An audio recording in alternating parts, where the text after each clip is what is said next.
Mental health म्हणजे काय? आयुष्यातल्या ताणतणावांना व्यवस्थितपणे तोंड देत त्याला मेंटल हेल्थ आपण असं म्हणू शकतो. चॅलेंजिंग आहे हे सगळं खरं तर. त्याच कॅटेगरीतल्या वयांच्याच मुलांना आज या समस्या फार भेडसावत. कुठले स्ट्रेस असतात, कुठल्या मेंटल हेल्थची त्यांनी काळजी घेतली पाहिजे? हे फक्त काम करणं, पैसे कमवणं आणि घरी देणं हे इतकं साधं सोपं नाहीये. जो कॉन्टॅक्ट 12वी पर्यंत होता तो हळूहळू कमी व्हायला लागतो. याचं अंडरस्टँडिंग करण्यामध्ये मुलं कुठेतरी कमी पडतात. त्यावेळेला तो सिरियस टॉपिक होता. सोशल मीडियाची ही डार्क साईड जी आहे, जी मुलांना दिसत नाही. सोशल मीडिया हायजीन नावाचा प्रकार असतो. अल्गोरिदम तसा सेट होतो की मी जे विचार केलाय तेच ते दिसायला मला लागलं. फेसबुकवर कसं काय कसं आलं. काय? मोबाईलवर येणाऱ्या 100% गोष्टींवरती विश्वास ठेवणं आणि याचा कुठेतरी आपल्या मानसिकतेवरती परिणाम होतो मोठ्या प्रमाणावर. नमस्कार मित्रांनो, काय चाललंय आपल्या चॅनलमध्ये आपल्या सर्वांचं पुनश्च एकदा परत स्वागत आहे. आजपर्यंत तुम्ही एक इन्फॉर्मेटिव्ह व्हिडिओची सिरीज बघत आलात, वेगवेगळ्या विषयांबद्दल माहिती बघत आलात आणि त्या व्हिडिओजला तुम्ही मनापासून प्रेम दिलं, लाईक केलं, शेअर केलात, त्यासाठी तुमच्या सर्वांचे मनापासून अगदी आभार. आम्ही आज एक नवीन सेगमेंट लॉन्च करण्याचा विचार करत आहोत. म्हणजेच आमच्या मित्रांनी आणि आम्ही सगळ्यांनी ठरवलं की आपण पॉडकास्ट ह्या बाबतीत बोललं पाहिजे, जरा म्हणजे वेगवेगळ्या विषयांवर बोललं पाहिजे. तर आमचाच पहिलाच विषय आहे मेंटल हेल्थ बद्दल. या विषयाबद्दल माझ्या मते बऱ्याच ठिकाणी आता तुम्हाला हळूहळू ऐकायला मिळतंय. मे बी लॉकडाऊन पासूनच सगळ्या गोष्टी आता लोकांना कळत चालल्यात. मेंटल हेल्थ किती महत्वाची आहे, किती बोललं गेलं पाहिजे. तरीही आमचा हा प्रयत्न आहे की तुमच्यापर्यंत काही विषय तुमच्यापर्यंत पोहोचले नसतील त्या विषयावर आज आपण बोलूयात. आणि ह्या विषयावर बोलण्यासाठी आज आपल्या इथे डॉक्टर सनत पवार सर आलेले आहेत आणि ते एक सायकेट्रिस्ट आहेत. त्यांचे वेगवेगळे सेशन्स असतात. आज आपण त्यांच्याकडे माझ्या डोक्यात काही प्रश्न आहेत किंवा माझ्यापर्यंत आलेले काही प्रश्न आहेत आणि समाजातच एकूण एक काही प्रश्न आहेत, त्या सगळ्या प्रश्नांवर आपण आज त्यांच्यासोबत दिलखुलास गप्पा मारणार आहोत, वेगळ्या विषयांवर चर्चा करणार आहोत. तर सर, आपलं स्वागत आहे. काय चाललंय या आमच्या चॅनलमध्ये?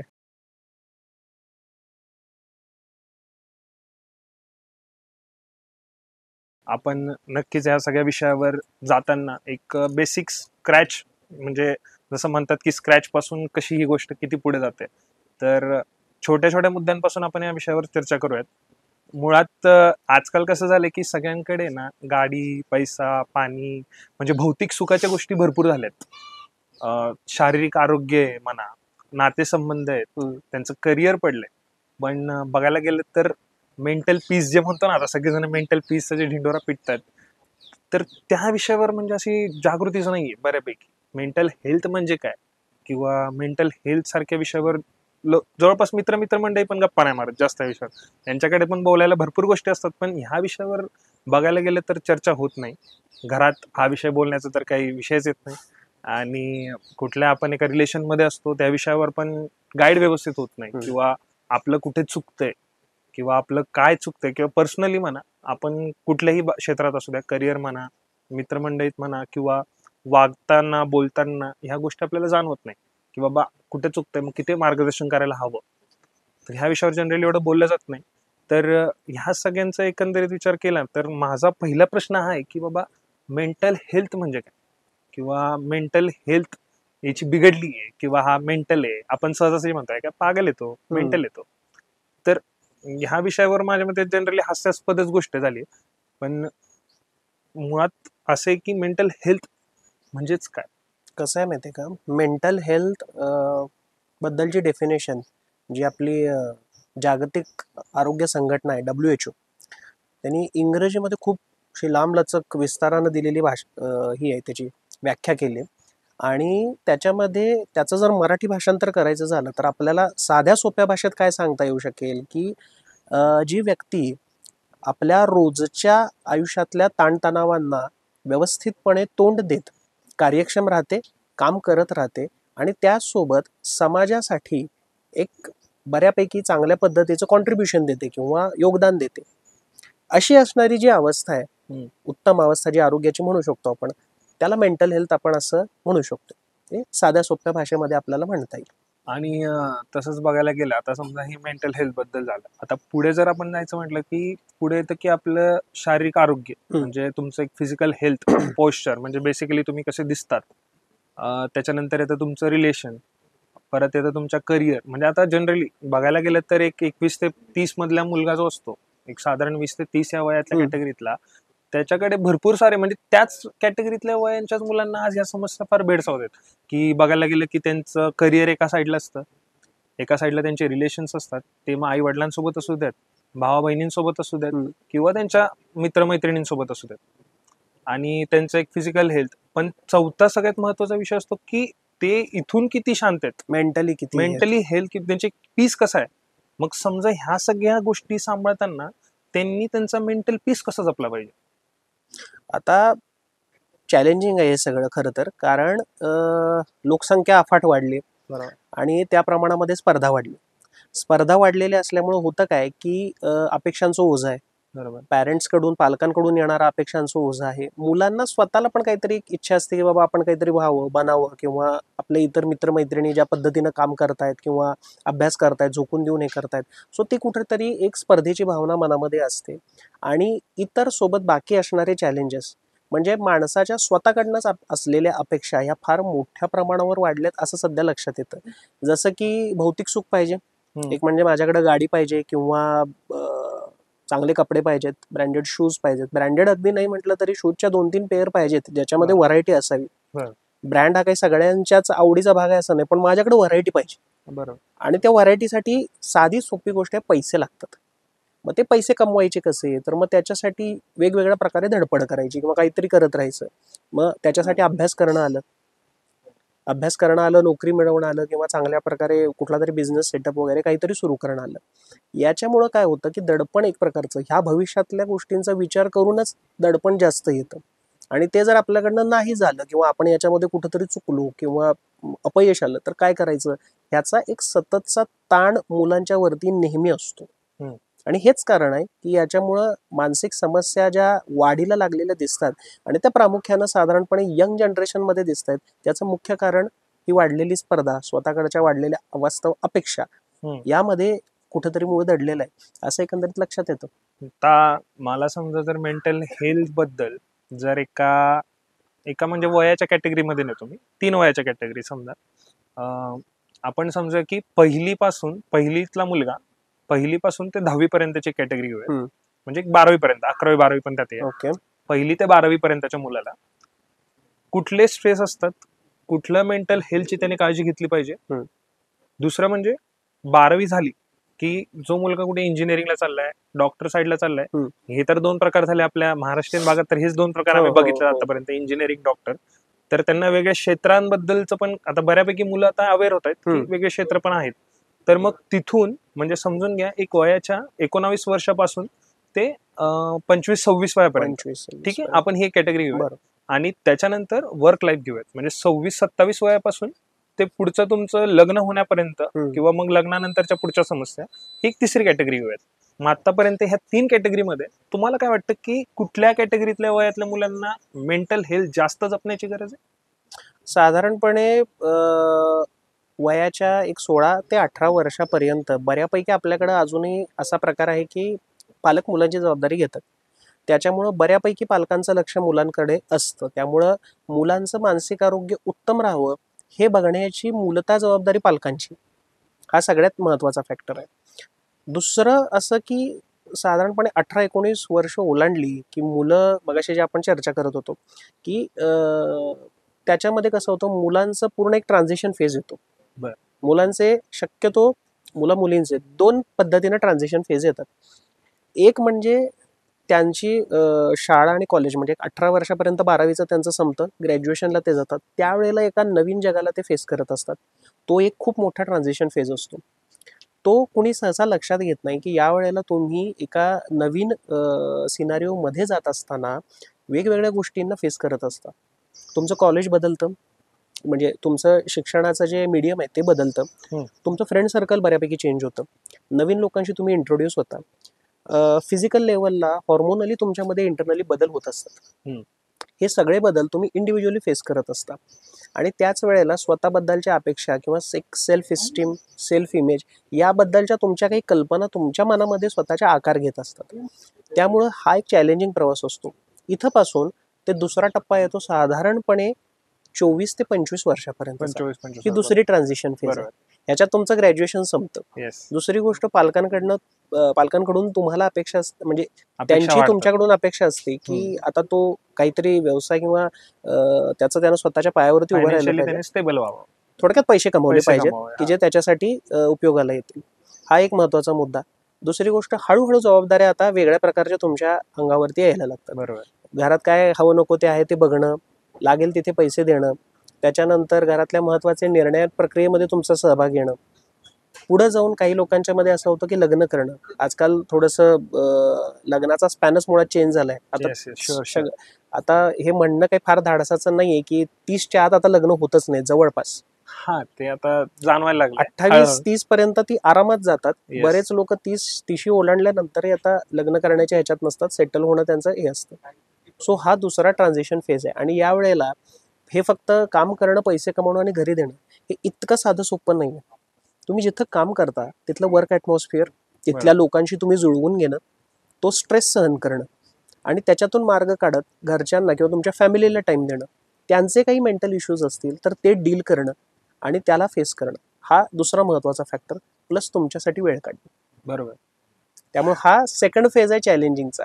या 2 टप्प्यांवरती काम करत असल्यामुळं मला असं वाटतं की साधारणपणे 19 ते 25 ह्या वयोगटातली जी मुलं आहेत, या मुलांना ऍड्रेस करणं सगळ्यात जास्त गरजेचं आहे. जास्त गरजेचं आहे. एक 18-19 वयोगटातला की जो just about to enter into the early adulthood असं म्हणू शकतो आपण. हा. आणि दुसरा की जो कम्प्लीट मॅच्युरिटी आणि रिस्पॉन्सिबिलिटीकडे जाणारा एक दुसरा ग्रुप. सो इन बिटवीन ह्या ग्रुपला जर आपण टार्गेट करू शकलो तर मला वाटतं की पुढे होणाऱ्या ज्या अडचणी किंवा त्यांना जे इश्यूज येतात पर्सनल लेवलवरती, ते हँडल करायला कुठंतरी त्यांना एक आयडिया येऊ शकते. महत्वाचा टप्पा आहे की आपला सेकंड टप्पा 18 ते 25 वयावर्षा Exactly. मुलांचा. मग सर ह्याच्यामध्ये मला एक असं म्हणजे मुद्दा होता की 18 ते 25 वय कॅटेगरीतले जे मुलं असतात, जर समजा त्यांच्याकडे आता खूप एक्सप्लोअर करत असतात, एक्सप्लोअर जे म्हणतो ना आपण की हा इकडे एक्सप्लोअर करायला गेला, हे विषय वेगवेगळे विषय एक्सप्लोअर करत असतात. मुळात त्यांच्यात हार्मोनल चेंज तर येत राहतात जसं तुम्ही म्हटले, पण तसं तसं त्यांच्या आयुष्यात वेगवेगळ्या म्हणजे करिअर बाबतीत म्हणा, नवीन नातेसंबंध जोडण्यात म्हणा, आणि पॅरेंट्स बद्दल त्यांचा हळूहळू जो कॉन्टॅक्ट 12वी पर्यंत होता तो हळूहळू कमी व्हायला लागतो ह्याच स्टेजमध्ये. म्हणजे ते त्यांच्या पॅरेंट्स पासून काही गोष्टी शेअर करण्यात हळूहळू कमी होत जातात. मग ह्यात आपण जनरेशनल गॅप म्हणू शकतो ह्या गोष्टीला, की पॅरेंट्स बद्दल एक म्हणजे थोडक्यात दिलखुलास त्यांच्या गप्पा नाही किंवा चर्चा नाही करू शकत, किंवा एक भीती आहे त्यांच्याकडे, फिअर. मिक्स गोष्टी आहेत. आपण त्याला जनरेशनल गॅप असं नाही म्हणता येणार. त्याला माझ्या दृष्टीनं मला असं वाटतं की हा जनरेशनल गॅप नाहीये, की पर्सनल स्पेस डेव्हलप होणं आणि त्याचं रिअलायझेशन येणं, ह्याचा एक प्रवासाचा भाग आहे हा. जनरेशनल गॅप कधी येते की ज्या वेळेला गोष्टींमध्ये बदल होत आहेत किंवा मुलाची विचार करण्याची प्रक्रिया वेगळी आहे, निर्णय घेण्याची प्रक्रिया वेगळी आहे आणि तो काहीतरी वेगळ्या अँगलनी विचार करतो. ह्या गोष्टी पॅरेंट्स जेव्हा समजावून घेत नाहीत, हा एक मुद्दा. आणि दुसरा महत्वाचा म्हणजे पॅरेंट्सना काय फील होतं, ते आपल्याबद्दल काय विचार करतात किंवा त्यांची थिंकिंग प्रोसेस काय आहे, याचं अंडरस्टँडिंग करण्यामध्ये मुलं कुठंतरी कमी पडतात. या 2 गोष्टी जिथं होतात ना, तिथं मी म्हणू शकतो की जनरेशनल गॅप येऊ शकतो. अदरवाईज हे जे आहे मुलां 12वी झाल्यानंतर हळूहळू पालकांशी संवाद कमी होतो किंवा मुलं आपल्या आपल्या विश्वात थोडीशी रमायला लागतात. त्यांचे चॉईसेस आहेत. म्हणजे त्यांच्या एज ग्रुपला मॅच होणारी मुलं किंवा त्यांच्या एज ग्रुपला मॅच होणाऱ्या गप्पा झाल्या पाहिजेत. जे काही चेंजेस होतात ऑल ओव्हर सगळीकडे, त्याच्याबद्दल त्यांच्या मुलांच्या मध्ये चर्चा होत असतात. आता तू एक ऑब्झर्व केलं असशील की मला सांग, साधारणपणे 1ली ते 4थीत असताना आपल्या गप्पा काय असायच्या, म्हणजे शाळेत असतानाच्या गप्पा. म्हणजे नॉर्मल आपलं काय काय खाल्लं, कुठे खेळायला गेले, काय खेळला, नाही, याच्यापेक्षा खूप जास्त फॅसिनेटिंग गप्पा असायच्या. म्हणजे मी आणि माझा मित्र अशा गप्पा मारायचो, म्हणजे घरी तो भेटायला आला पालकांच्या सोबत, त्यांचं वेगळं रुटीन लेवलवरच्या चर्चा. आमच्या चर्चा काय असायच्या की आपण पाकिस्तानला संपवलं पाहिजे. मग आपण काय करूयात, आपण एक बॉम्ब बनवूयात आणि ते इकडे बरोबर त्यांच्या कॅपिटल वरती टाकूयात, म्हणजे ते सगळं संपून जाईल आणि आपण म्हणजे ह्या अशा हायपोथेटिकल गोष्टींच्या बद्दल, आणि ह्या तासनतास चालायच्या गप्पा. म्हणजे असं नाही की बाबा ते 5 मिनिटं बोलला आणि नंतर एकमेकाला चेष्टेत काढलं. बरोबर. आज तो मीमचा विषय बनू शकतो, पण त्यावेळेला तो सिरियस टॉपिक होता. म्हणजे आम्ही सिरियस काहीतरी बोलतोय या विषयावरती, असं सगळं. शाळेत गेलं की ह्या सरांनी मारलं तर ह्या सरांना मी बघतो, शाळा संपली की झालं की बघतोच, ऍब्सोल्युटली 10वी झाली की बघतोच, ह्या गोष्टी चालायच्यात. म्हणजे त्या गोष्टींना काही गंध नसायचा, पण त्यातल्या ह्याच गोष्टींवर पण त्या सिरियसली चर्चा चर्चा व्हायच्या. आज ते आपल्याला चेष्टेचा विषय चेष्टेचा वाटतो, विषय, बरोबर. पण तो होता ना. बरोबर बरोबर आहे.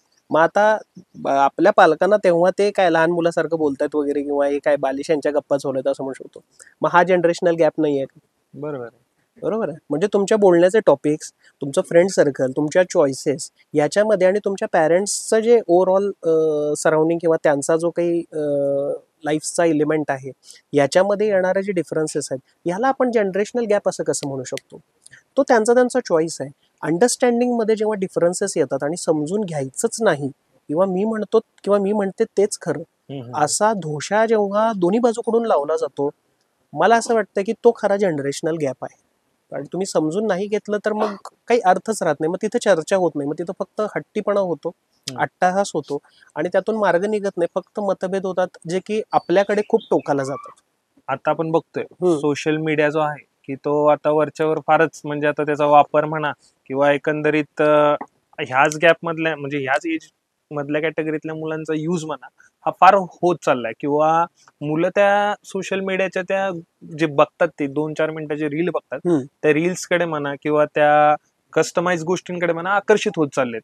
तर वरचेवर हा सोशल मीडिया पण निगेटिव्ह होत चाललाय का, की सोशल मीडियाची ही डार्क साईड जी आहे, जी मुलांना दिसत नाही, ती त्यांच्या मेंटल हेल्थवर किंवा मेंटली काही गोष्टींवर त्यांना अनस्टेबल करते का, किंवा त्यांना चेंज करायला भाग पडते का, रियालिटीला सोडून एक व्हर्च्युअल रियालिटीला ऍक्सेप्ट करायला भाग पडते का?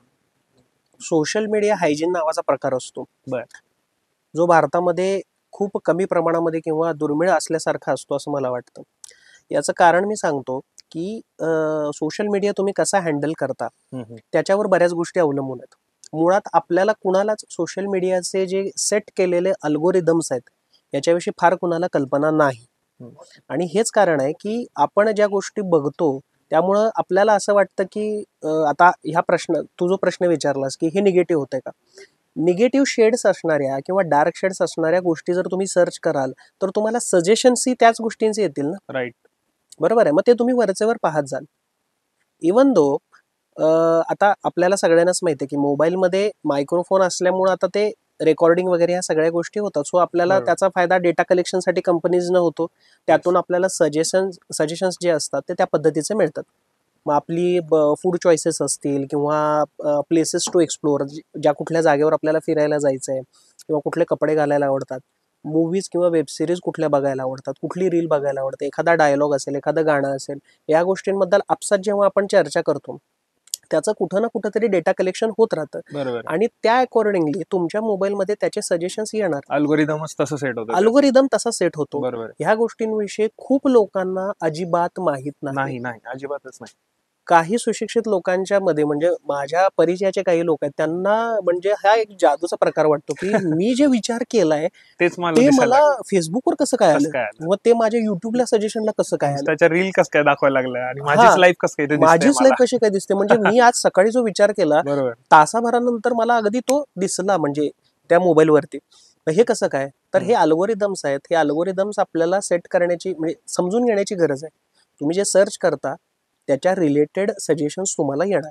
निगेटिव्ह सर्च कराल, निगेटिव्ह सजेशन्स रील्सच्या फॉर्ममध्ये, शॉर्ट्सच्या फॉर्ममध्ये, यूट्यूब व्हिडिओच्या फॉर्ममध्ये, किंवा फेसबुकमध्ये देखील आता शॉर्ट्स येतात त्या फॉर्मॅटमध्ये, अगदी कोट्स सुद्धा त्या फॉर्ममध्ये तुम्हाला मिळतील.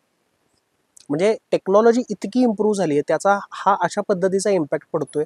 आपण अंडरस्टँड करून घेणं हे फार गरजेचं आहे. नाहीतर हे खूप, म्हणजे तुझ्या लक्षात येत असेल की हे कुठल्या डिरेक्शनला जाईल. म्हणजे असं वाटतं की आपण सोशल मीडिया नाही चालवते, सोशल मीडिया आपल्याला त्यात चालवायला लागलाय. म्हणजे जे की आपण विचार करतोय तेच आपल्याला दाखवायला लागले, आणि तो आपल्याला अजून तिथे घेऊन चाललाय. दोन ऍस्पेक्ट आहे त्याच्यामध्ये. सोशल मीडिया वापरतो म्हणून आपण यंगस्टर्सच्या दृष्टिकोनातनं बोलतो. सोशल मीडिया प्रो नसणारे जे सिनियर्स आहेत, म्हणजे अबाव 50s किंवा 60s पासूनचे आहेत, त्यांच्या बाबतीमध्ये हा प्रॉब्लेम एका वेगळ्याच स्वरूपामध्ये दिसतोय. एकतर आहे त्याच गोष्टींवरती, म्हणजे मोबाईलवर येणाऱ्या 100% गोष्टींवरती विश्वास ठेवणं हा सर्वात धोकादायक प्रकार त्यांच्याकडून होतो. दुसरी गोष्ट, टीव्हीवर जे आपल्याला दाखवलं जातं त्या सगळ्याच गोष्टी ते खरं मानून चालतात, आणि याचा कुठेतरी आपल्या मानसिकतेवरती परिणाम होतो मोठ्या प्रमाणावरती. त्यामुळे ह्या दोन गोष्टींवरती ऍड्रेस करणं फार गरजेचं आहे. ते प्रत्येकाला, आता क्लिनिकला जेव्हा माझ्याकडे येतात लोक आणि अशा पद्धतीनं त्यांच्या क्वेरीज असतात, तेव्हा मी त्यांना सरळ सांगतो की तुम्ही जे बघता त्याच्याच रिलेटेड गोष्टी तुम्हाला रेफरन्स म्हणून येणार आहे. डार्क साईड बघाल किंवा निगेटिव्ह किंवा डेंजरस गोष्टी बघाल तर ते तसे हे येतील.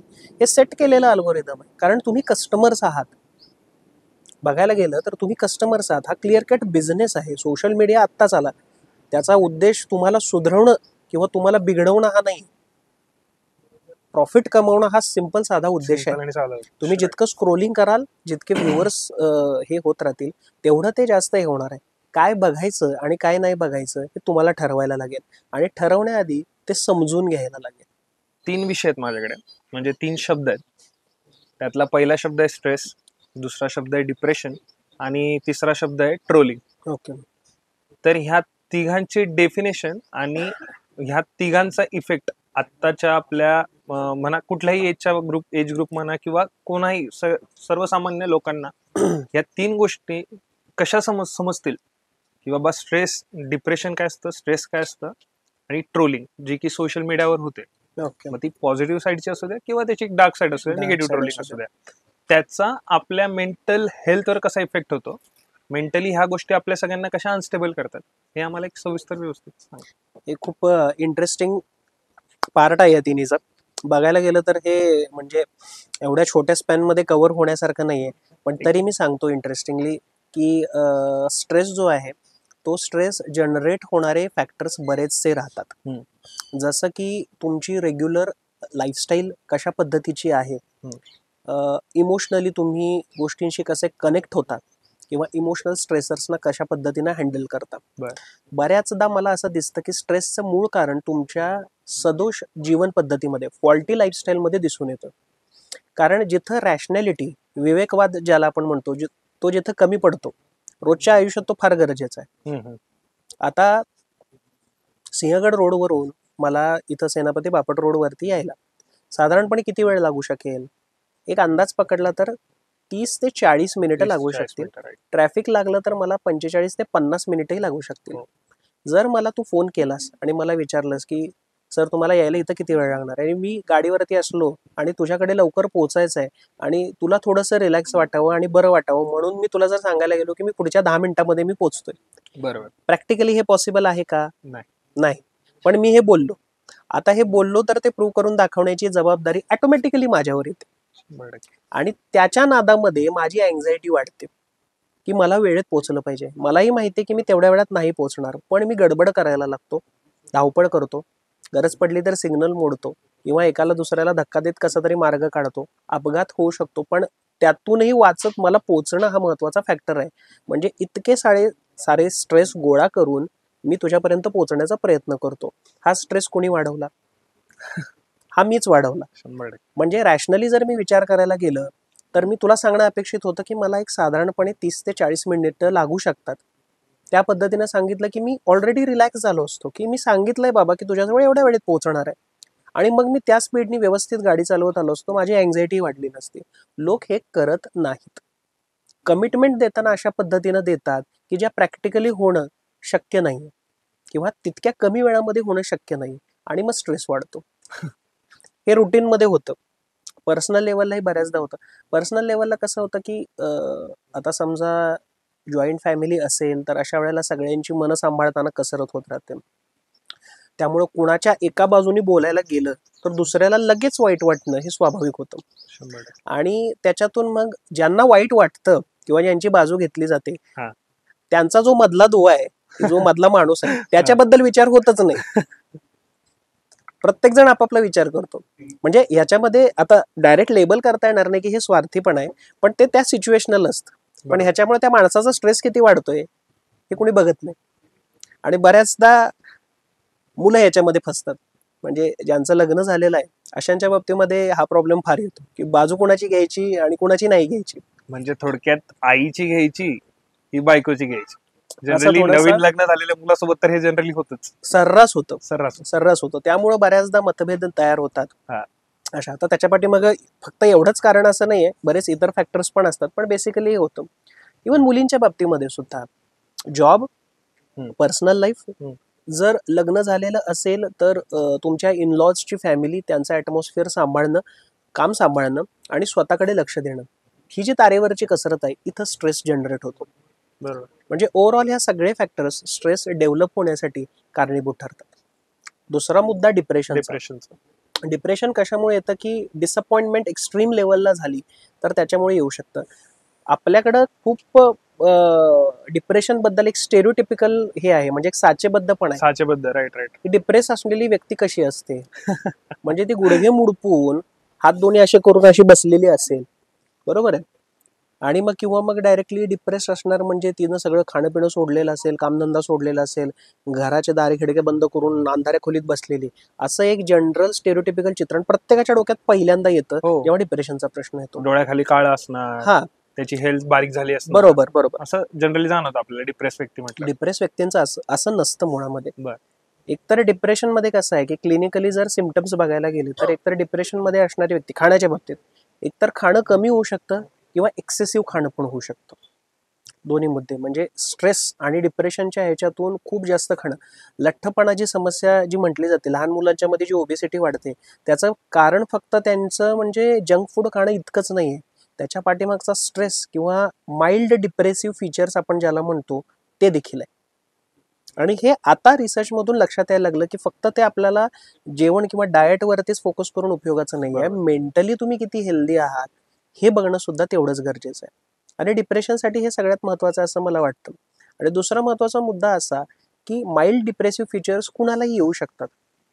तुम्ही हेल्दी आहात याचा अर्थ असा नाही की तुम्ही कधी डिप्रेस होऊ शकत नाही. काहींना संध्याकाळच्या वेळेला थोडंसं निराश व्हायला होतं, एक जनरल टेंडन्सी असते.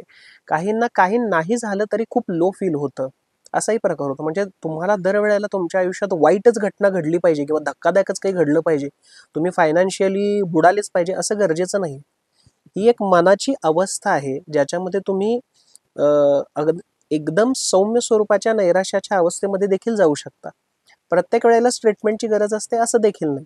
हा, पण जिथं तीव्र स्वरूपाचं नैराश्य आहे, आपल्याकडे नैराश्यातून आत्महत्याच्या बऱ्याच घटना घडल्या, अगदी सेलिब्रिटींनी केलं, असं जेव्हा परिस्थिती येते तेव्हा डेफिनेटली ट्रीटमेंट घ्यावी किंवा एक्सपर्ट्स असतील त्यांच्याशी बोलावं, असा एक साधारणपणे प्रघात आहे. आणि तिसरा मुद्दा ट्रोलिंगचा. ट्रोलिंगच्या बाबतीमध्ये पुन्हा परत सोशल मीडिया हायजीनवरती मी पुन्हा येईन. आता सोशल मीडिया हँडल करणं हे सुद्धा एक थोडंसं आता स्किलचं काम झालंय. पूर्वी तो फक्त हँगआउटचा भाग होता. आता कसं आहे की लोकांच्या पर्यंत रीच पोहोचवण्यासाठी आपण सगळेच ते करतो की मॅक्सिमम लोकांपर्यंत म्हणणं पोहोचवावं. आता त्याच्यामध्ये काही आता बिझनेस आयडियाज इन्व्हॉल्व्ह झाले, त्यामुळे तो एक वेगळ्या प्रकारचा बिझनेस झालेला सगळ्यांच्यासाठीच. म्हणजे आता सर्वसामान्य माणूस सुद्धा त्यातून बिझनेस करू शकतो, पैसे कमवू शकतो, लाईफ चांगलं बनवू शकतो. हे करत असताना ट्रोलिंग हा फॅक्टर खूप महत्वाचा आहे लक्षात घेणं. सोशल मीडिया जास्त पसरल्यामुळं लोकांच्या मध्ये असं झालंय की आता प्रत्येक गोष्टीवरती आपण मत व्यक्त केलंच पाहिजे. बस, कुठली घटना घडू दे आपल्याला एक मत झालंच पाहिजे व्यक्त. हा एक प्रकार सोशल मीडिया मुळे आलेला आहे. आता गंमत काय आहे की हे सोशल मीडियामुळे झालंय का? माझं उत्तर आहे नाही. का नाही याचं कारण असं की जेव्हा सोशल मीडिया नव्हता तेव्हा घरातल्या घरात आपण गप्पा मारताना टीव्हीवर ज्या घटना घडायच्या जगभरातल्या, अगदी तिकडं पुतीनचं युक्रेन सोबतचं वॉर होऊ दे किंवा फार पूर्वीचं म्हटलं तर अमेरिका इराकचं युद्ध होऊ दे, आपण त्याच्यावरती एक्सपर्ट जजमेंट किंवा एक्सपर्ट कमेंट केली की नाही घरी बसताना? बरोबर आहे. लहान असताना जर मी समजा पाकिस्तानवर बॉम्ब टाकण्याच्या गप्पा मारू शकतो माझ्या मित्रासोबत, तर साहजिक आहे. मोठी माणसं घरात असताना हे बोलायचंच. आणि टीव्हीवरच्या गोष्टींवर आपापसात चालणाऱ्या चर्चा किंवा जजमेंट पास करणं. आता बऱ्याचदा असं असायचं की घरातली करती व्यक्ती किंवा वडीलधारी व्यक्ती जी असायची ती त्याच्यावर अधिकारवाणीनं काहीतरी बोलायची. आपल्याला त्यातलं अर्ध नव्हे फुटकळ ज्ञान पण नसायचं, त्यामुळे होय बाबा असंच असेल म्हणून आपण ते ऐकून नाही घ्यायचो किंवा मान्य करायचो. हाच प्रकार घरातून सोशल मीडियावर किंवा मोबाईलवरती शिफ्ट झाला. इतकं सोपं आहे ते. त्यामुळं काय झालंय, लोक प्रत्येक गोष्टीवरती व्यक्त होतात आणि युजर्सची संख्या वाढल्यामुळं आणि बऱ्याच जगातलं आता कुठलंच ठिकाण नाही की ज्याच्याबद्दलचा ऍक्सेस इमिजिएटली आपल्याला मिळत नाही. त्यामुळे त्याच्यावरती कमेंट केल्या जातात. कमेंट सेक्शन तर फारच व्हायरल होत चाललंय. आता लोक रील बघण्यापेक्षा कमेंट सेक्शन वाचण्यातच त्यांचा जरा जास्त ओढा चाललाय, कारण तिथे फनी कमेंट सेक्शन आता फार ओपन झाले. इंटरेस्ट ते खूप इंटरेस्टिंग राहतं. राहतं. त्याच्यामुळे लोक इन्व्हाइट करतात. म्हणजे टॅग करतात आता की इकडे ये, हम्म. ती पोस्ट तुझ्या रिलेव्हंटची नाहीये, पण ये फक्त कमेंट वाचायला. आणि कमेंट अवघड. वाचायला ये म्हणून इन्व्हाइट केलेल्या कमेंटला सुद्धा लाफ्टर मिळतात Laughter किंवा मिळतात. लाइकिंग्स मिळतात. एवढे इंटरेस्टिंग आहे. असं होत चाललंय का की मुळात सोशल मीडियावर आता बऱ्यापैकी लोकांचा असा ओढा आहे का, म्हणजे माझ्या जाणवण्यात असं आलं, माझ्या बघण्यात किंवा मला जाणवत असं की मला लाईक्स किती आलेत, माझ्या पोस्टला लाईक किती आलेत, किंवा माझ्या पोस्टची रीच किती झाली आज, किंवा ह्या सगळ्या गोष्टी पण आपल्याला मेंटली अफेक्ट करू शकतात का, की बाबा नाही यार मला असं दिसलं पाहिजे, मी असं नाहीये, बट मी सोशल मीडियावर असं पाहिजे, जनरली मी डेफिनेटली कसंही असेल पण माझी इमेज तिथे तशी पाहिजे.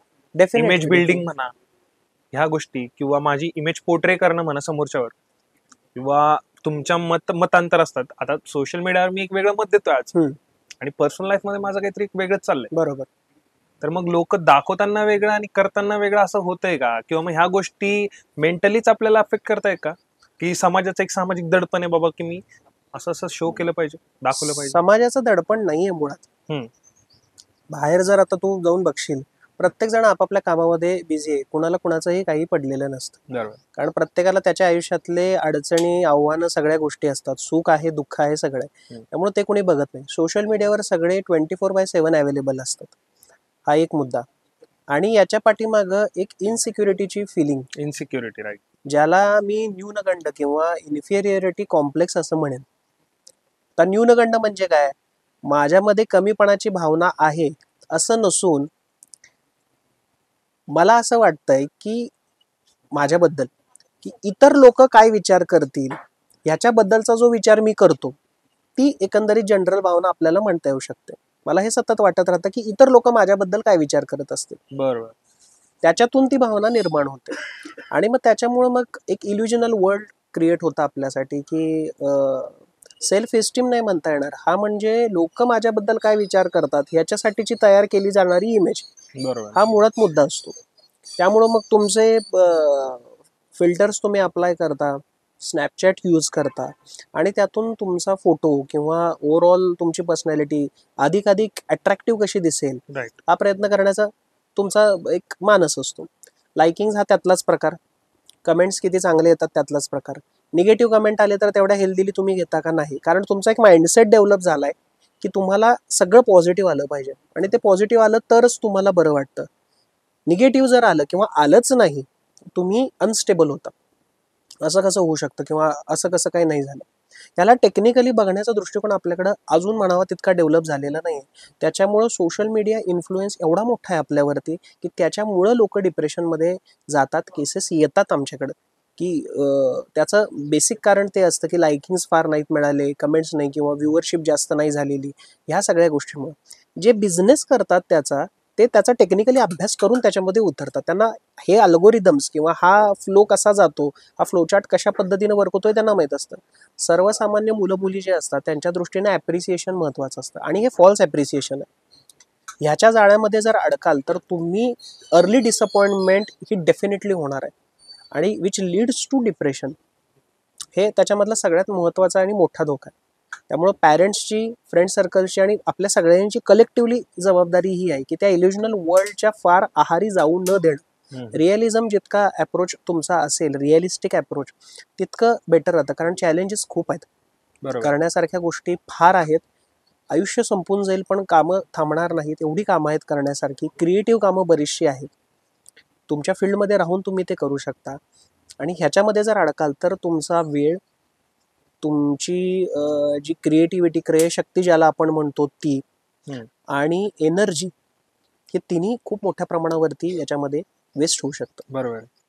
किती शांत राहायचा प्रयत्न केला, म्हणजे समजा की आज बाबा मी आज घरातून निघतोय, मला कुठेतरी वर्कला जायचंय किंवा माझ्या कामाला जायचं, आणि मी आज ठरवलंच आहे की मी आज जास्त रागराग करणार नाही, स्वतःला शांत ठेवेल, तरी ही चिडचिड ही होतेच. म्हणजे चिडचिड व्हायला असं काय कारण असतं, तर समजा म्हणजे जनरल माझ्या ऑब्झर्वेशन मध्ये आले की एखादी कामाला जाणारी व्यक्ती आहे, ती बाबा आपल्या गाडीवर चालली, मुळात काय होतं की जाता असताना ट्रॅफिक मध्ये असेल किंवा कुठेतरी असेल, आणि समोरच्याचा एक थोडासा बारीक असा धक्का लागतो, चूक भलेही कोणाची असेल, दोघांपैकी कोणाची असू द्या, पण त्यावेळी म्हणजे माझं असं जाणवण्यात आलं की लोकांची चिडचिड आणि राग असं पटकन निघतो, तोंडातून लगेच शिवी निघालीच समोरच्याला. हे म्हणजे पूर्वी होत एवढं नव्हतं. एवढं का होत चाललंय, हे राग पूर्वी होत नव्हतं. पूर्वी एवढं होत नव्हतं. आणि आता म्हणजे लोकांचं असं झालंय की तू असा आहे मी तसा, हो. म्हणजे हे खूपच झाले राग भावना, ती कुठून येतो एवढा राग त्यांच्यात. आता येतानाच मी एक चिडचिड. भांडण बघितलं. हा हा म्हणजे पुण्यातला माझा अनुभव असा आहे हा. की जेव्हा मी पूर्वी मी KEM ला अटॅच्ड होतो, पुणे हॉस्पिटलला होतो, एकही दिवस माझा असा जायचा नाही ज्या दिवशी मी रस्त्यावर भांडण बघितलं नाही. दुसरी महत्वाची गोष्ट की आता मेट्रो सिटीजमध्ये ट्रॅफिकचं प्रमाण प्रचंड आहे. पूर्वी एका ठिकाणाहून दुसऱ्या ठिकाणी जायला साधारणपणे 30 मिनिटं लागायची. आज ते ड्युरेशन 1 तासावर गेले. कुठेही जायचं असेल तुम्ही 45 ते 50 मिनिटांच्या आत कुठंच पोचू शकत नाही. याच्यामुळं काय होतं, याच्यामुळं तुमच्या दिवसातले जवळपास 2 ते 2.5 तास हे प्रवासात जातात. 8 तासाचा जो तुमचा जॉब आहे किंवा तुम्ही काम जे करता तिथला वेळ, हे सगळं झाल्यानंतर उरलेल्या वेळेमध्ये तुम्हाला जेवण करायचं आहे, तुम्हाला एक 7-8 तासांची झोप घ्यायची आहे. याच्यातून तुम्ही तुमच्यासाठी आणि फॅमिलीसाठी किती वेळ देऊ शकता, हा विचार करण्यासारखा मुद्दा आहे. हे होत नाही आणि याच्यामुळं स्वतःबद्दलची डिसअपॉइंटमेंट हळूहळू वाढत जाते. प्लस अजून एक महत्त्वाचा मुद्दा, जेव्हा कधी तुम्हाला रिकामा वेळ मिळतो या सगळ्या जांगडगुत्त्यातून किंवा या सगळ्या धावपळीतून, त्या मिळालेल्या रिकाम्या वेळेमध्ये तुम्ही काय करता? त्यावरच आहे ना. त्या बरोबर. रिकाम्या वेळेत तुम्ही काय करता? बरोबर. सगळ्यांच्यासाठी एकच कॉमन उत्तर देतो, तुम्ही मोबाईल काढून बसता. बस सिंपल आहे, एकदम सिंपल. ते रील्स बघत बसणं, एक एक दीड तास 2 तास सहज निघून जातात. चांगला एक टाइमपास मिळाला आजकाल लोकांना. माझे स्वतःचे मित्र आहेत, म्हणजे पूर्वी रील्स एखाद दुसरे पाठवायचे. बरं असं नाही बरं का ते रिकाम टेकडे आहेत किंवा बेरोजगार आहेत वगैरे, असं काही नाही. बरेच जण डॉक्टर्स आहेत त्याच्यातले आणि ॲडिक्वेटली बिझी असतात, सगळं आहे. पण हा जो रीलचा नाद लागलाय याच्यामुळं काय होतं की पूर्वी एखाद दुसरी यायची रील, बघायचो सोडून द्यायचो. आता एकाकडून जवळपास डझन रील्स येतात मला. आणि लिटरली खरं मी खोटं सांगत नाहीये, लिटरली मला डझन पण रील्स येतात. एक जण 4 पाठवतो, एक जण 6 पाठवतो, दुसरा 12 पाठवतो किंवा 15 किंवा मध्ये 2-3 दिवसाचा गॅप पाडतो आणि मग सलग 8 पाठवतो. हा प्रकार होतो आणि चेष्टा वाटेल पण मी त्यांना अक्षरशः तोंडावरती सांगितलं रील्स पाठवणं मला बंद करायचे. कारण हे रील्स पाठवल्यानंतर होतंय काय, एक रील बघितल्यावर तुम्ही 1 वर शांत बसत नाही, कुणीच बसत नाही. तुमच्याकडून मिनिमम 35 रील्स बघितल्या जातात. 30 ते 35 हा ॲव्हरेज आकडा आहे आणि एका रीलसाठी साधारणपणे एक 30-35 सेकंदाचा कालावधी जातो. मी दाव्यावरती सांगू शकतो की ह्या रील्स मधली एकही रील तुमच्या कामाची नसते. ते आहे. एकही रील म्हणजे तुमच्या प्रोफेशनशी रिलेटेड नसते, पर्सनल लाईफशी रिलेटेड नसते, कुठल्याच गोष्टीची नसते. बरोबर. म्हणजे काही काही इतक्या वाह्यात रील्स आहेत की त्या रील्समध्ये 30 सेकंदात होत काहीच नसतं, फक्त माळारानाचं शूटिंग असतं. म्हणजे मला लिटरली असं अपमानित झाल्यासारखं वाटायचं स्क्रोल अप करताना की ह्या 30 सेकंदात काहीच झालं नाही. त्यानं ते टाकलं आणि त्याला जवळपास 10 तू बघितले असेल अशा. बरोबर आहे. काहीच त्याला होत एक नाही. खूप व्ह्यू असतात काही काही गोष्टीनंतर, नुसतं काही तर फक्त असे चेहरे दाखवून बसलेले असतात, तर चेहऱ्याला त्यांना व्ह्यूज हे असतात. का होतं, कारण आपल्याला एक अपेक्षा असते की आता काहीतरी काय होईल, आता काहीतरी होईल, आता काहीतरी येईल, मग काहीतरी येईल आणि त्या नादात 30 सेकंद जातात. झाले. मग त्याच्यात एवढी मोठी डिसअपॉइंटमेंट झाली तर ठीक आहे, पुढे काहीतरी येईल म्हणून आपण पुढची बघतो आणि असं बघत 30-40 होऊन जातात. हा कमीत कमीचा आकडा आहे. ह्याच्यापेक्षाही जवळपास 50-100 रील्स निवांत होतात आणि ह्याच्यामध्ये अर्ध्या तासापेक्षा जास्त वेळ कधी जातो कळत नाही आणि त्याच्यानंतर मग एक फटिगनेस, टायर्डनेस असा प्रकार येतो. म्हणजे इतकी गमतीची अवस्था आहे की मी माझ्या मित्रांना मी तोंडावरती सांगितलं की मी आता तुम्हाला ब्लॉक करत आहे इंस्टाग्राम किंवा ह्याच्यावरती इंस्टाग्राम चॅटवरती. युजली ते इंस्टाग्रामवरतीच येतं. इंस्टाग्रामवरती मी तुम्हाला ब्लॉक करत आहे हे मी सांगून त्यांना ब्लॉक केलं. ते मला ओरडायचे, तू आता खूप हे झालास, मग तुला आता वेळ नसतो, हे नसतो. म्हटलं वेळ नसण्याचा प्रश्न नाहीये, आपण भेटूया, बोलूया, फोनवर बोलूया, मला काही अडचण नाही. हे जे रील पाठवणं आहे हे बंद झालं पाहिजे. बरोबर. बरं, आणि अजून एक गंमतीचा भाग, मला रील पाठवणार, मी बघणार नाही आणि बघणार नाही याचं कारण असं की एक स्वतःला वॉर्निंग देण्याची एक पद्धत मी आता ठेवलेली आहे. बरोबर. की आपण रील बघतोय तर ते वर्थ आहे का, गरजेचं आहे का, नाहीये गरजेचं तर मग आता ते बघण्यामध्ये अर्थ नाही. त्यामुळं आपल्या मोबाईलमध्ये इंस्टाग्रामवरती व्हॅनिश मोड नावाची सिस्टीम आहे चॅटिंगच्या. Right right right. तुम्ही ते अप केलं की व्हॅनिश मोड Vanish ऑन होऊन होतो. जातं सगळं. त्यामुळे आता व्हॅनिश मोड मी ऑन करायला सुरुवात केली. हे सगळेजण वापरू शकतात व्हॅनिश मोड. म्हणजे तुमचे जे व्ह्युअर्स असतील त्यांना पण माझं सांगणं राहील की अननेसेसरी जर तुम्हाला मित्र किंवा मैत्रिणी पाठवत असतील तर त्यांना काही प्रत्युत्तर न देता किंवा वादविवाद न करता सरळ व्हॅनिश मोड ऑन करून ऑन ठेवायचा. केला की संपला विषय. म्हणजे काय होतं की व्हिडिओज येतील, आपण काय असतो की जरा बिझी असलो की म्हणतो की नंतर बघतो. नंतर तुम्ही बघायला जाल ते एकदा ओपन करून ते ऑटोमॅटिकली डिसअपिअर झालेलं असतं. हा फायदा होतो. पण आता हे त्यांच्या लक्षात आलं. लक्षात आल्यामुळे मग ते क्रिटिसाइज करायचे वगैरे. पण आता गंमत अशी झाली की त्यांची स्लीप सायकल डिस्टर्ब झाली म्हणून काउन्सिलिंग आणि ट्रीटमेंटसाठी पण ते मलाच विचारतात. बरोबर. हा ह्याच्यातला सगळ्यात गमतीचा भाग आहे. अजून एक इंटरेस्टिंग विषय होता. कोरोना काळ आला आपल्याकडे. कोरोना काळ आला आणि बऱ्याच काही गोष्टी आपल्याकडनं घेऊन गेला, बऱ्याच काही गोष्टी आपल्याला देऊन गेला. पण ज्यावेळी हा पिरियड आला ना, त्याच्या आधीपर्यंत ह्या मेंटल हेल्थ ह्या विषयावर बरीच चर्चाच नव्हती. मुळात समाजात काय म्हणा किंवा सोशल मीडियावर म्हणा किंवा इतरत्र म्हणा किंवा आपल्या घरी देखील म्हणा, ह्या विषयावर एवढं जनरली बोललं जात नव्हतं किंवा या विषयावर एवढी चर्चा केली जात नव्हती. पण जसं एका ऍक्टरच्या जाण्याने, म्हणजे एका सुसाईडने अख्खा भारत जेवढा हलवून सोडला ना त्याने, की बाबा मेंटल हेल्थ हा विषय किती महत्वाचा. मग लोकांचे रील्स व्हायरल व्हायला लागले की ह्या विषयावर बोललं पाहिजे, त्या विषयावर बोललं पाहिजे. मग एवढी सडन जागृती कसं काय, की ऑलरेडी होतं, लोकांना माहिती होतं की यार हा विषयावर बोललं पाहिजे. तोपर्यंत ते जागृत नव्हते का? किंवा त्या विषयानंतरच सगळेजण जागृत झाले का कोरोना काळानंतर? आणि सगळ्यात महत्वाचा मुद्दा काय माहिती का, की आपण ना सगळी फॅमिली म्हणजे असे विखुरले गेले होते. म्हणजे बोलायला गेलं तर समजा मिडल क्लास फॅमिलीमध्ये त्यांचा मुलगा जर पुण्यात जॉबला आहे, मुलगी जर समजा बाहेर शिकायला आहे, ते सगळे 1 ते 1.5 वर्षासाठी जवळपास सगळे घरी होते. आई वडील सोबत, मुलं बाळासोबत, सगळेजण सगळे एकत्र. आई वडिलांना मुलांच्या सोबत दिसत होते. मुलं काय करतात, मुलांना दिसत होतं की आपले आई वडील काय करतात. बरोबर. म्हणजे घरातल्या गोष्टी मुलांना दिसायला लागल्या आणि आई वडिलांना मुलांच्या गोष्टी दिसायला लागल्या.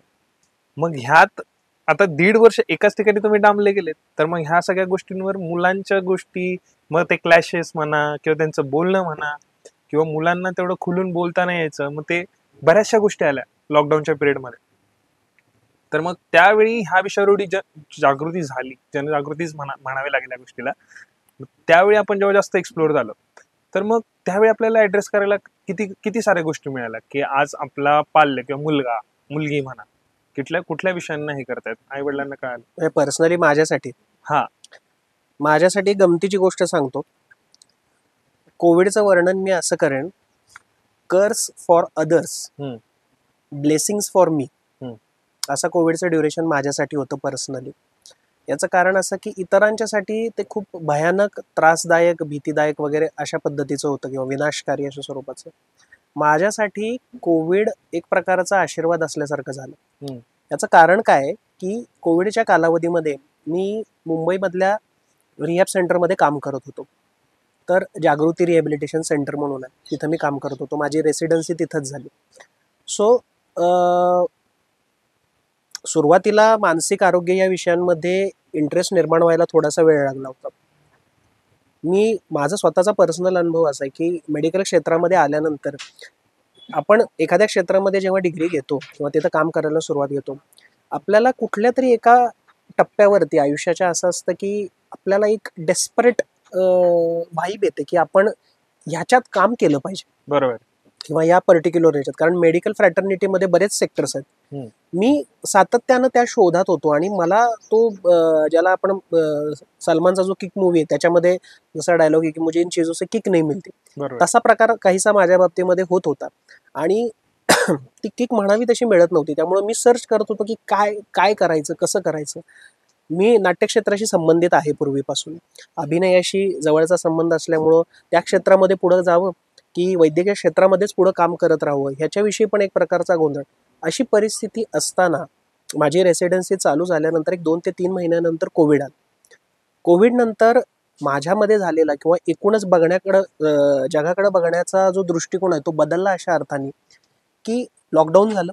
लॉकडाऊनमध्ये सगळ्या गोष्टी बंद पडल्या आणि बंद पडल्यानंतर मी त्या रिहॅब सेंटरमध्ये, जिथे साधारणपणे 70 ते 80 पेशंट्स ॲडमिट होते, वेगवेगळ्या प्रकारचे, व्यसनमुक्तीशी संबंधित, मनोविकाराशी संबंधित, स्मृतिभ्रंश असलेले ज्येष्ठ नागरिक, अशा पद्धतीनं. आणि तिथं त्या पेशंट्सना ॲक्सेस करणं, त्यांची ट्रीटमेंट, देखभाल वगैरे करणं, जरी माझ्यावरती सुपिरियर्स असले तरी सुद्धा ती सगळी जबाबदारी ही माझ्या एकट्यावर येऊन पडली. बरोबर. आणि बाहेरचा ॲक्सेस हा जवळपास जवळपास म्हणण्यापेक्षा 100% थांबला होता. हॉस्पिटल्स, प्रायव्हेट हॉस्पिटल्स बऱ्यापैकी बंद झाले. जो लोड किंवा ताण होता तो सरकारी दवाखान्यांच्या वरती होता. मोजक्या प्रायव्हेट हॉस्पिटल्सनी सेवा चालू ठेवलेली होती, जे प्रतिथयश वगैरे होते, ज्यांच्याकडे इक्विपमेंट्स होते किंवा फॅसिलिटी होत्या. कोविडविषयी अंदाज नसल्यामुळं बरेच जण डिफेन्सिव्ह मोडमध्ये गेले होते आणि कुठलीही अदर मेडिकल फॅसिलिटी अवेलेबल नसल्यामुळं आणि त्या रिहॅब सेंटरमध्ये जवळपास मला 6 ते 7 महिन्यांपेक्षाही अधिक कालावधी त्या पूर्ण बिल्डिंगमध्ये मी राहिलो. म्हणजे मी साधारणपणे फेब्रुवारीच्या अखेरीस जे तिथं गेलो ते डायरेक्टली मी बाहेर पडलो त्या बिल्डिंगच्या जुलैच्या अखेरीस. तिथे केवळ पेशंट आणि मी आणि सोबत असलेला जो काही थोडाफार स्टाफ होता तो, आमचं एवढ्यांचंच जग होतं. आणि मी जो धावत होतो की काय करावं पुढं आयुष्यामध्ये, की आता डॉक्टरी झाली तर हे करावं, नाट्यक्षेत्रात जावं की अजून काहीतरी करावं, हा जो शोध होता, हा शोध माझा त्या 6 महिन्यांमध्ये थांबला. कारण तिथं मला याची जाणीव झाली की कोविडमुळं एक सगळ्यांच्या मनामध्ये एक भावना होती की आता मरण आसपास आहे, बरोबर. आज ना उद्या ते येणार आहे. माझ्या मनात आलेली ही भावना की मी आज पहिल्यांदा ती शेअर करतोय, ती आतापर्यंत मनात होती, मी हे पहिल्यांदा आपल्या कॅमेऱ्यासमोर सांगतोय की मला फर्स्ट टाइम तेव्हा रिअलायझेशन झालं की मरण तर आता सगळ्यांनाच येणार आहे, आज ना उद्या येणारच आहे आणि जग थांबलंय. ते पुन्हा कधी सुरू होईल हे आपल्याला माहित नाही.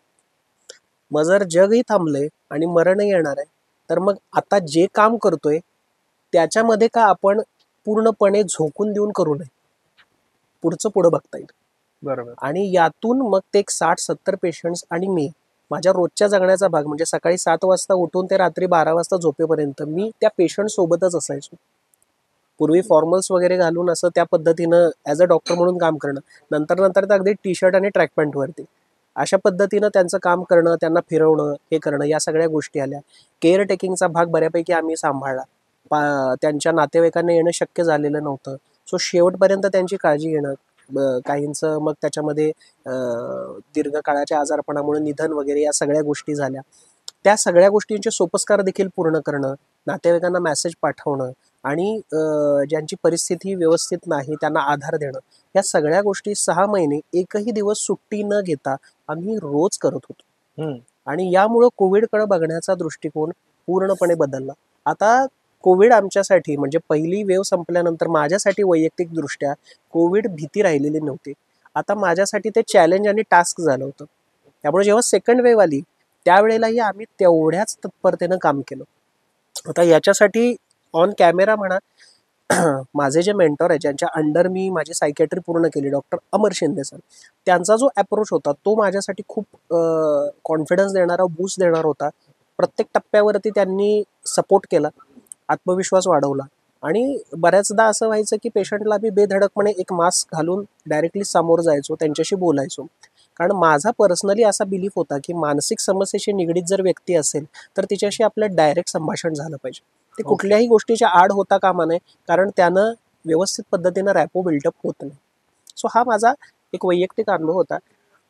कोविडचं म्हणशील तर कोविड नंतर झालंय असं की मरणाची भीती, डॉक्टर नरेंद्र दाभोळकर ज्याप्रमाणे म्हणतात की अदृष्टाची भीती ज्याला असते, की ज्या गोष्टी आपल्या हातात नाहीत आणि त्या होणार आहेत, बरोबर. असं जेव्हा वाटतं त्यावेळेला माणसाच्या मनात पहिली भावना येते ती म्हणजे अँझायटी किंवा फोबिया.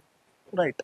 मरण माझ्या हातात नाहीये, कोविडचे उपचार काय आहेत हे मला माहित नाही. म्हणजे आता मला ताप आला, मला माहिती आहे ना मी पॅरासिटामॉल खाल्ल्यानंतर माझा ताप जाणार आहे, मला तापाची भीती नाही वाटत. वैताग येतो, आता लोकांना वैताग येतो की अरे मी आजारी पडलो, माझी कामं राहिली, घरात खोळंबून राहायला लागतंय. किंवा खोकला आला तर लोक वैतागतात, खोकल्याला घाबरत नाहीत, का तर औषध आहे, घेतलं की बरं होणार माहिती. कोविडचं तसं नव्हतं. कोविडच्या बाबतीत काय झालं की त्याच्यावरती ट्रीटमेंट गाईडलाईन्स दर दिवशी बदलत होत्या, कधी बरं होणार आहे माहीत नव्हतं. आणि मीडिया जो आहे आपला, त्या मीडियानी रोल व्यवस्थित पद्धतीनं त्यावेळेला निभावला नाही. म्हणजे त्यांनी आपल्यासमोर परसेप्शन हे डेव्हलप केलं की कोविडमुळे लोक फक्त मरतात, त्यातून रिकवर होतात, जगतात. हा पॉझिटिव्ह जो त्याचा एक ॲस्पेक्ट होता तो दाखवलाच नाही. राईट. याच्यामुळे अँझायटी फार एक्सेसिव्हली वाढली. बंद खोलीमध्ये बराच काळ राहिल्यामुळं डिप्रेशनच्या केसेस बऱ्यापैकी वाढल्या.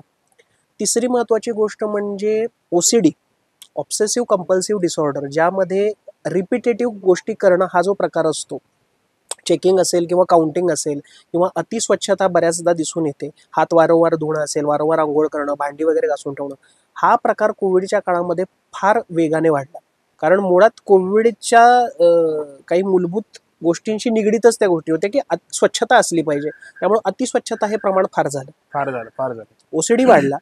आणि माझ्याकडे मुंबईत असताना एक केस होती ज्याच्यामध्ये तो मुलगा मोबाईलच्या इतक्या आहारी गेला की त्याच्यामध्ये, आणि सोबत कुणी नसल्यामुळं, आई वडील नसल्यामुळं, खोलीत एकटा असल्यामुळं, हळूहळू त्या गोष्टींचा मानसिक परिणाम झाल्यामुळं सायकोसिस त्याच्यामध्ये डेव्हलप झालेला होता. सो सायकोसिसच्या काही केसेस डेव्हलप झाल्या. अशा पद्धतीने या 3-4 समस्या वेगानं वाढत गेल्या कोविड नंतरच्या कालावधीमध्ये. असं आहे.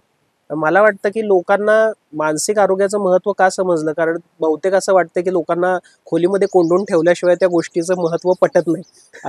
असंही कुठंतरी मला वाटलं. तसं नाही आहे ते, पण एकंदरीत ते लक्षात येऊन गेलं. आता काही लोकांच्या आत्महत्या करण्यापाठीमागं कारणं बरीचशी होती, पण मूलभूत कारण होतं नैराश्य. नैराश्य कुठल्याही कारणाने येऊ शकतो.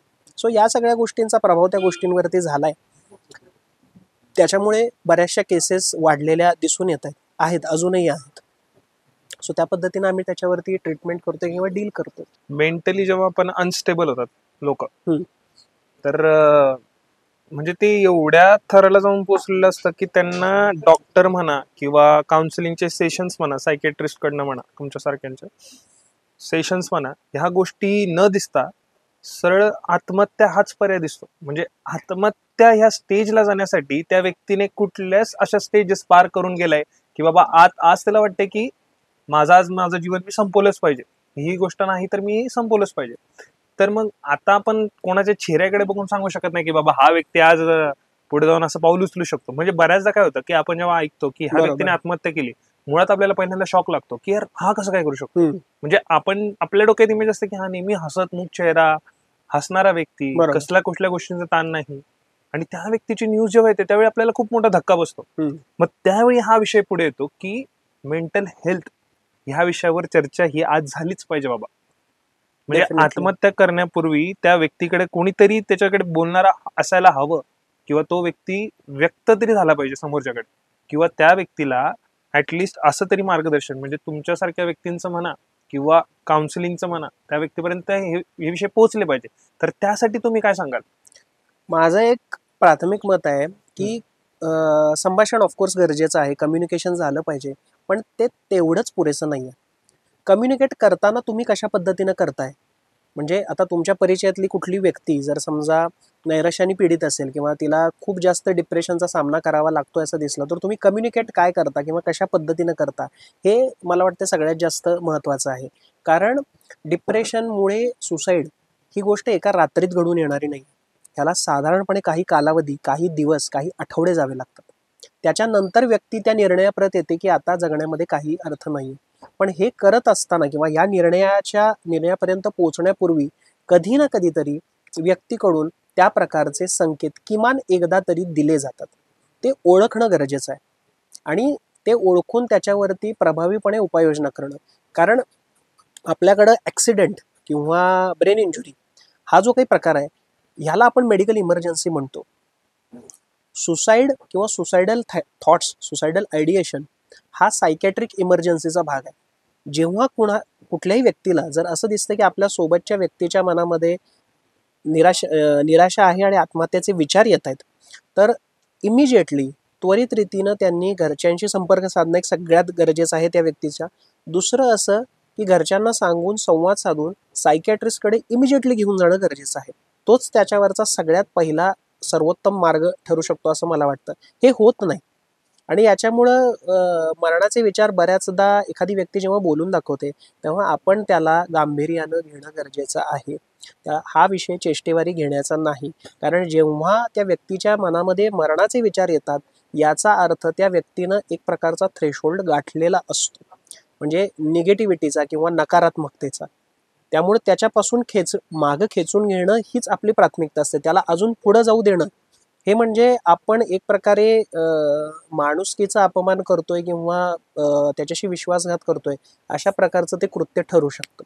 त्यामुळं ही गोष्ट लक्षात घेतली पाहिजे. सतत संवाद असला पाहिजे आणि जी व्यक्ती नैराश्यातून जात असते अशा व्यक्तीला शक्यतो फार एकटं न सोडणं आणि जरी ती व्यक्ती एकटी असेल तर तिच्यावरती थोडंसं वरवरचं लक्ष ठेवणं, या सगळ्या गोष्टी असतात. धारदार वस्तू किंवा ज्या इजा करून घेणाऱ्या गोष्टी असतात त्या त्या व्यक्तीपासून थोड्याशा लांब ठेवणं, दूर ठेवणं, ह्या प्रकारच्या उपाययोजना प्राथमिक स्तरावरती प्रत्येकजण आपापल्या पातळीवरती घेऊ शकतो. बरोबर. आता त्याच्याच रिलेटेड माझा म्हणजे पुढचा प्रश्न असा होता की मुलाची मानसिकता बिघडू शकते. जसं तुम्ही म्हणले की त्याने म्हणजे समजा आता ज्या व्यक्तीने हा थ्रेशोल्ड गाठलाय बाबा की आज मला माझं जीवन संपवायचं, जो तो व्यक्ती जेव्हा त्याच्याच आई वडिलांकडे जातो सांगायला हा विषय घेऊन की मला तुम्हाला ह्या विषयावर बोलण्याची गरज आहे, त्याने खूप धाडस करून तो विषय नेला की बाबा त्याच्या आयुष्यातलं काय चाललंय हे सांगण्याचा त्याने जाऊन प्रयत्न केला त्याच्या आई वडिलांना. पण विषय असा होतो की त्यावेळी त्याच्या आई वडिलांची समजूत असेल का तेवढी की ते समजून घेण्याची किंवा त्याला योग्य रीतीने गायडन्स करण्याची, किंवा आई वडिलांची मानसिकताच तशी नसेल तर मग त्यासाठी नेमकं आई वडिलांनी काय केलं पाहिजे की बाबा जेव्हा मुलगा ह्या गोष्टी बोलायला येतो त्याला समजून घेतलं पाहिजे की त्याला अरे असं काही नसतं रे, दे विषय सोडून, म्हणजे दुर्लक्ष केलं पाहिजे. म्हणजे ते त्यांच्या गणगणित असतात बाबा, आज त्यांचं काहीतरी एक वेगळं असेल, त्यांचं काही चुकत नाही, मी काय म्हणत नाही की आई वडील कुठेतरी चुकतात मुलांना हे करण्यात, बट ते मुलगा जेव्हा असे काहीतरी जेव्हा शब्द वापरतो किंवा असं काहीतरी सांगण्याचा प्रयत्न करतो त्यावेळी खरंच आई वडिलांनी त्याला व्यवस्थित समजून घेतलं पाहिजे. यासाठी आई वडिलांची मानसिकता म्हणजे कशी हवी, आई वडिलांची मानसिकता कशी असायला हवी आणि अशा सिच्युएशन मध्ये त्यांनी काय करायला हवं. कारण की आई भरपूर मुलांचं कसं असतं, आई वडिलांचं कसं असतं की मुलगा जेव्हा जातो ना त्यावेळी त्यांना शॉक बसतो की कधी हा आला नाही का तुझ्यापर्यंत बोलायला. वडील म्हणतात आईला, आई म्हणतात कधी तुमच्याकडे हा बोलला नाही का. मग असं वातावरण त्यांनी निर्माण केलं पाहिजे का की बाबा एका वयानंतर म्हणजे 18-19 वर्षामध्ये ठीक आहे कडक वागणं किंवा आई वडिलांचं मुलांप्रती असलेलं एक स्वभाव असतो, एक डिसिप्लिन मध्ये राहणं ठीक आहे, बट 25 पर्यंत जर तुमचा मुलगा गेलाय आणि तरी तो तुमच्याशी खुलेप्रमाणे संवाद साधत नसेल, त्याच्या मनातल्या गोष्टी जर तो सांगत नसेल, तर मग अशा वेळी आई वडिलांनी काय करायला हवं बाबा. अशा वेळी आई वडिलांनी त्यांची मानसिकता कशी बदलायला हवी, मुलाकडून कसं काढून घेतलं पाहिजे जेणेकरून की एखादा मुलगा एखादी मुलगी त्या टोकापर्यंत जायला वाचू शकते. 25व्या वर्षी मुलाला ही भावना येते की आई वडिलांशी बोलावं किंवा नाही, आणि शेअर करताना जर तो विचार करत असेल 4 वेळा, तर याचा अर्थ आपण सुरुवातीपासूनच कुठंतरी चुकलोय ही गोष्ट लक्षात घ्यायला पाहिजे. बरोबर. 18व्या वर्षानंतर तुम्ही फ्रेंडच्या किंवा मित्रत्वाच्या भूमिकेमध्ये येण्यापेक्षा ती काही प्रमाणामधली भूमिका ही सुरुवातीपासून का बरं नाही ठेवू शकत. माझं असं म्हणणं आहे की दरवेळेला मुलांना छडी घेऊन मारणं आणि त्या पद्धतीनं त्यांना शिस्त लावणं हे करण्यापेक्षा सुरुवातीपासून, अगदी पूर्णपणेच मी असं म्हणत नाही कारण त्याचाही गैरफायदा घेतला जाऊ शकतो, काही प्रमाणामध्ये मुलांशी किमान मित्रत्वाच्या नाही पण अगदी मोकळेपणानं संवाद ठेवणं, म्हणजे मुलांना तुमच्याकडे काही मत मांडायला येताना विचार करायला लागणं ही गोष्ट मला वाटतं कुठंतरी चुकीची आहे. किमान पालक हे मुलांच्यासाठी फ्री स्पेस असले पाहिजेत. वयाच्या भूमिकेमध्ये जाता मग ते काही गोष्टी तुमच्याशी शेअर करतील, काही नाही करतील, तो त्यांचा पर्सनल चॉईस, पण किमान 18 वर्षापर्यंत त्यांनी गोष्टी मोकळेपणाने सांगाव्यात असं वातावरण निर्माण होणं किंवा करणं ही जबाबदारी पालकांची. ते मोकळेपणाने व्यक्त झाले पाहिजेत.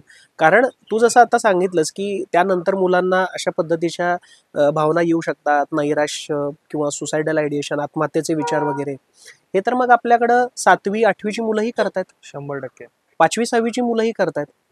आणि फार जुन्या घटना नाही आहेत, या गेल्या 1-2 वर्षातल्याच आहेत. मोबाईल नाही दिला म्हणून त्यांनी विष पिऊन आत्महत्या केली किंवा अजून काहीतरी प्रकार केले अशा पद्धतीनं, किंवा 9वीतल्या मुलीनं परीक्षेमध्ये नापास झाल्यामुळं गळफास लावून आत्महत्या केली. हे प्रकार काय आहे. म्हणजे मुलं 18 वर्षाची होईपर्यंत जर ते पालकांशी संवाद साधू शकत नसतील किंवा तुम्ही तेवढी मोकळीक देऊ शकत नसाल तर मग त्या गोष्टींना अर्थ राहत नाही. कारण एखाद्या व्यक्तीचा जीव गेल्यानंतर त्या गोष्टींवरती काथ्याकूट करण्यामध्ये अर्थ नसतो. मुळात ही भावना पालकांनी आपल्या मनात सतत ठेवली पाहिजे की आपण जे काही करतो ते मुलांच्यासाठी करतो, ही भावना आहे. जर मुलांच्यासाठी करतोय तर मुलांचे विचार का ऐकून घेऊ नये, ते ऐकून घ्या. ऐकून घेतल्यानंतर त्यांच्याशी चर्चा करा, बोला, गप्पा मारा, की त्यातून काहीतरी कळेल. ठीक आहे, वेस्टेज असेल, काहीच अगदी कामाचं नसेल आणि वरवरचं असेल, हरकत नाही, पण किमान बोलणं तरी होईल. उद्या जाऊन समजा त्याला कुठल्या गोष्टीमध्ये अपयश आलं, अडचण आली, काही संकटांचा सामना करावा लागला, तर तो त्यावेळेला तुमच्यापर्यंत येताना घाबरणार नाही. बरोबर आहे. तो मोकळेपणाने सांगेल तुम्हाला, कारण त्याला भीती नसेल. आणि त्यातून गोष्टी न कळत किंवा अप्रत्यक्षरित्या बिघडण्याच्या ऐवजी किमान त्या नजरेस येतील, सुधारतील. की समजा आता एखादी व्यक्ती किंवा एखादा मुलगा किंवा मुलगी आजी डिप्रेशन मध्ये, तर तिच्या मित्रमैत्रिणींनी त्याच्यासोबत कसं राहिलं पाहिजे किंवा कुठल्या गोष्टींची काळजी घेतली पाहिजे? चर्चा करा, संवाद करा. आणि ज्या वेळेला समजा एखाद्या मित्राच्या किंवा मैत्रिणीच्या मनामध्ये, मी आत्ता जे सांगितलं, आत्महत्येसंबंधी किंवा आयुष्य संपावं, अगदी संपवावंच असं नाही, संपावं असे जरी विचार येत असतील, त्याला आपण डेथ विशेस असं म्हणतो, असं असेल तर डेफिनेटली त्या मित्राच्या किंवा मैत्रिणीच्या पालकांना याची कल्पना द्या. सगळ्यात महत्त्वाचं म्हणजे, कारण उद्या ते तुम्हाला प्रश्न विचारू शकतील की ते तुमच्या जवळचे होते, मग ते तुम्हाला कळलं नाही का? हाही एक महत्त्वाचा फॅक्टर राहतो. त्यामुळं ते पालकांना त्याची कल्पना देणं गरजेचं आहे. दुसरी महत्त्वाची गोष्ट म्हणजे मानसोपचार तज्ज्ञ किंवा मानसशास्त्र तज्ज्ञ यांच्याशी, सायकॉलॉजिस्टशी संपर्क साधणं, चर्चा करणं, हा सगळ्यात महत्त्वाचा फॅक्टर राहतो. आणि हा गैरसमज सगळ्यांनी मनातून काढून टाकला पाहिजे की तुम्ही सायकॅट्रिस्टना भेटायला जाल किंवा सायकॉलॉजिस्टना भेटायला जाल तर तुम्हाला डायरेक्टली ट्रीटमेंटच सुरू केली जाईल, असं गरजेचं नाही आहे. हा खूप मोठा गैरसमज आहे. प्रत्येक मानसिक त्रासाला, समस्येसाठी सुरुवातीपासूनच ट्रीटमेंट दिली जाते, हा पूर्णपणे चुकीचा समज आहे. माझ्याकडे येणाऱ्या सगळ्याच पेशंटना मी ट्रीटमेंट देतो अशातला भाग नाही. काही ठिकाणी काउन्सिलिंगची गरज असते, त्यामुळे त्या ठिकाणी काउन्सिलिंग झालं तरी ते फायदेशीर राहतं. त्यामुळे अशा पद्धतीच्या उपाययोजना वापरल्या तर डेफिनेटली त्यांना हेल्प होते.